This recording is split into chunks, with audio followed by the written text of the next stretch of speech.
Assalamualaikum warahmatullahi wabarakatuh. Perkenalkan, saya Nur Fadila dengan NIM 60300121058.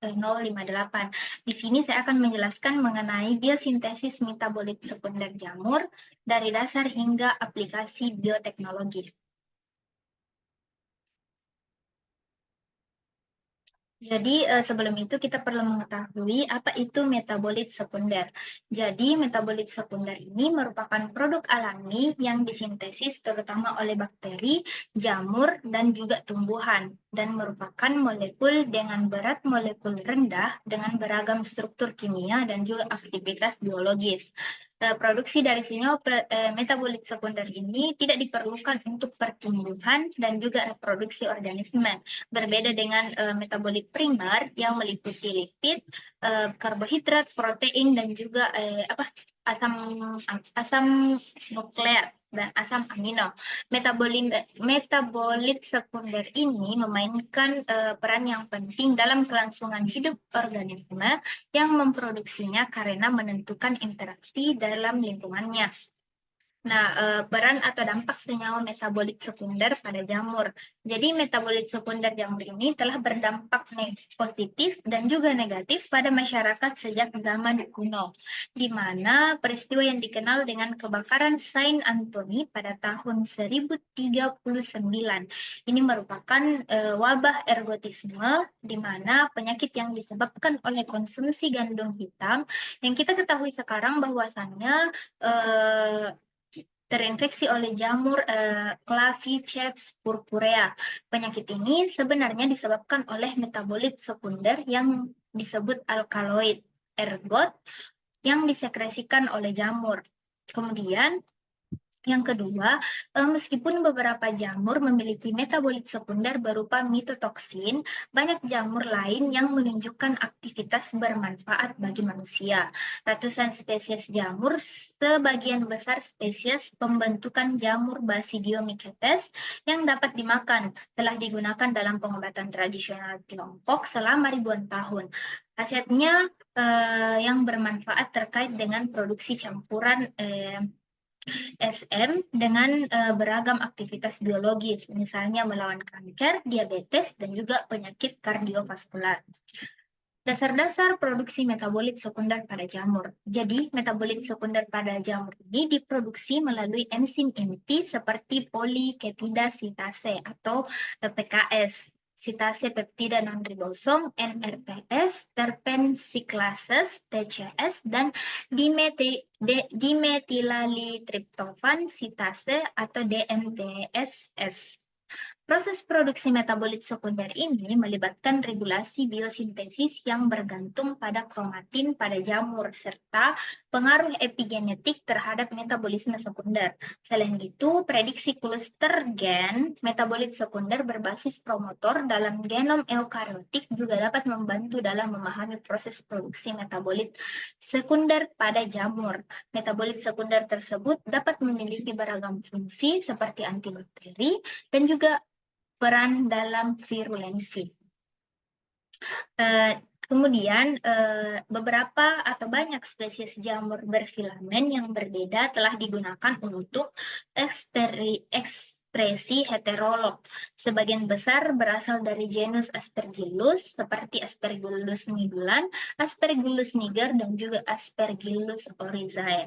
Lebih kaya akan metabolisme sekunder dan gaya hidup biotrofik pada patogen tomat Clasprodium fulvum. Prediksi kluster gen metabolit sekunder berbasis promotor dalam genom eukariotik.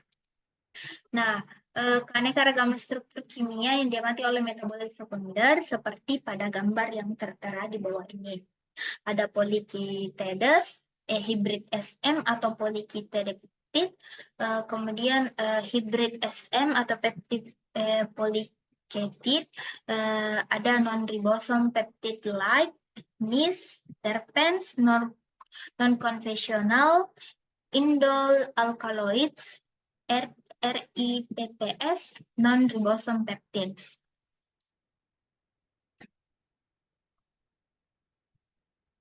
Kemudian gen biosintetik. Jadi gen biosintetik biosintetik ini merupakan kumpulan gen yang terlibat dalam produksi metabolit sekunder dalam organisme, seperti jamur contohnya. Gen-gen ini mengkodekan enzim-enzim yang terlibat dalam jalur biosintetik metabolit sekunder yang dapat mencangkup poliketida sitase atau PKS, sitase peptida non-ribosom, NRPS, terpensiklases, TCS, dan juga enzim lainnya yang diperlukan untuk menghasilkan senyawa bioaktif. Gen-gen ini sering terletak bersama dalam genom dan diatur bersama, membentuk apa yang disebut sebagai kluster gen biosintetik, BGC. Kluster gen biosintetik ini juga mencangkup gen-gen yang mengkode transporter, faktor transkripsi, dan protein lain yang terlibat dalam produksi metabolit sekunder. Nah, modifikasi epigenetik mempengaruhi biosintesis metabolit sekunder pada jamur. Jadi modifikasi epigenetik seperti mutilasi DNA dan modifikasi histon pasca translasi dapat mengaruhi biosintesis metabolit sekunder pada jamur dengan mengatur ekspresi dan yang terlihat dalam jalur biosintetik metabolit tersebut. Modifikasi epigenetik ini dapat mempengaruhi aksesibilitas gen dalam kluster gen metabolit sekunder, sehingga mempengaruhi produksi senyawa bioaktif oleh jamur. Studi telah menunjukkan bahwasannya diasetilase histon kelas 1 dapat berperan sebagai pengatur utama produksi metabolit sekunder pada jamur Aspergillus nidulans.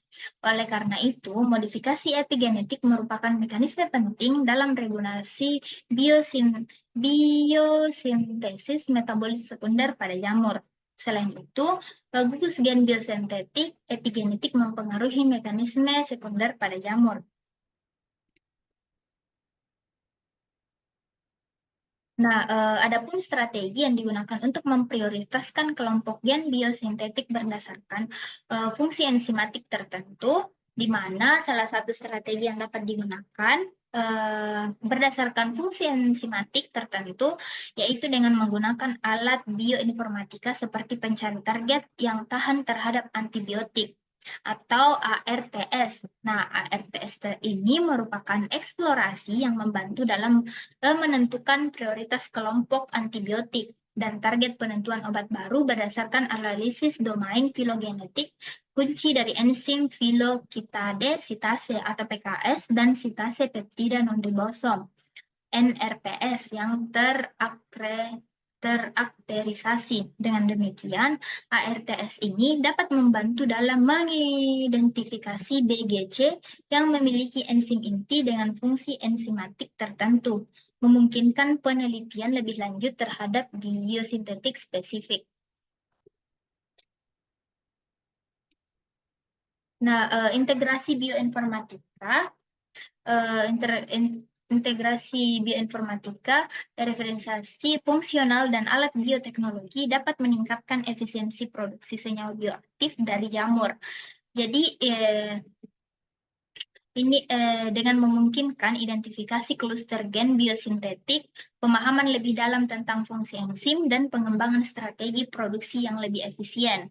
Bioinformatika dapat membantu dalam analisis genomik untuk identifikasi BGC dan enzim-enzim terkait. Sementara itu, karakterisasi fungsional enzim dapat memberikan wawasan tentang spesifitas substrat dan aktivitas enzimatik yang penting untuk mengoptimalkan produksi senyawa bioaktif.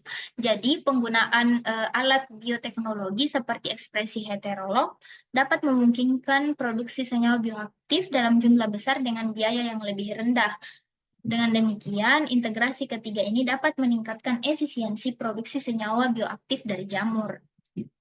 Nah, adapun produksi metabolit sekunder pada jamur atau perspektif di masa depan. Jadi, pengembangan alat aktif bioinformatika yang telah didedikasikan untuk genom jamur diperlukan untuk mengatasi beberapa tantangan utama, seperti definisi BGC yang akurat, integrasi data ekspresi, deteksi BGC dan yang berbagai pada lokus yang berbeda, dan evolusi biosintetik yaitu alur di GCF. Dengan meningkatnya ketersediaan genom jamur dan data yang dikarakterisasi, termasuk data transkriptomik dan metabolomik, kini terdapat peluang yang tepat untuk mengembangkan pendekatan baru yang spesifik terhadap jamur. Perkembangan ini memerlukan karakterisasi fungsional dari lebih banyak inti jamur dan enzim penjahit, terutama mengenal spesifitas substrat dan interaksi antara enzim penjahit. Kombinasi karakterisasi fungsional, bioinformatika, dan alat bioteknologi menjanjikan untuk menghasilkan produksi seragam SM bioaktif asal jamur yang efisien dan tidak memerlukan banyak tenaga kerja. Itulah tadi presentasi dari saya. Kurang dan lebihnya mohon dimaafkan. Wassalamualaikum warahmatullahi wabarakatuh.